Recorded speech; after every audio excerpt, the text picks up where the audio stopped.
चांगल्या पद्धतीनं ग्रामविकास विभागाने हे जे काम केलेलं आहे त्याबद्दल मी ग्रामविकास विभागाचे आमचे मंत्री जयकुमार गोरेजी, आमचे राज्यमंत्री योगेशजी, आमचे सचिव आणि ग्रामविकास विभागाच्या अंतर्गत जिल्हा पातळीवर काम करणारी मग ती सगळी टीम जिल्हा परिषदेची असो, ती जिल्हाधिकाऱ्यांची असो, ती विविध विभागांची असो, या सगळ्यांचं अभिनंदन करतो।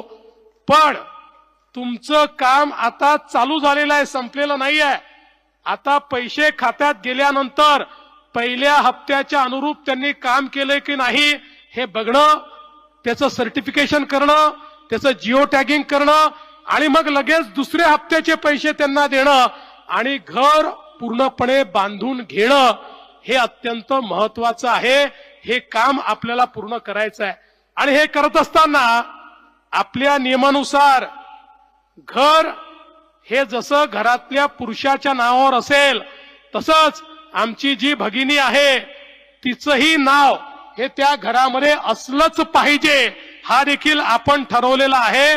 त्यामुळे सगळ्या भावांना विनंती आहे की आमच्या बहिणीचं, आमच्या वहिनीचं नाव हे त्या घरामध्ये असलं पाहिजे, याची काळजी आपल्या सर्वांना घ्यायची आहे। आणि माझी विनंती आहे की चांगल्या प्रकारे आपण या ठिकाणी हे बांधकाम करावं, कारण आपल्याला सगळ्या प्रकारची मदत आम्ही करतो। रेती देखील त्या ठिकाणी 5 ब्रासपर्यंत मोफत देण्याचा निर्णय आपण यापूर्वी केलेला आहे।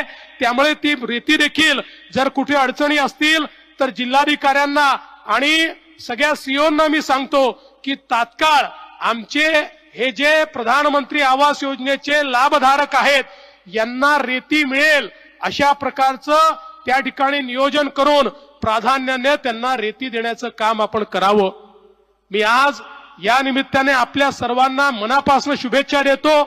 राज्यातलं सरकार, देशातलं सरकार हे आपल्या पाठीशी उभा आहे आणि म्हणूनच आमची सगळ्यांची इच्छा होती की देशामध्ये ऐतिहासिक कार्यक्रम आहे, जो कधीच झाला नाही असा कार्यक्रम महाराष्ट्रात होतोय।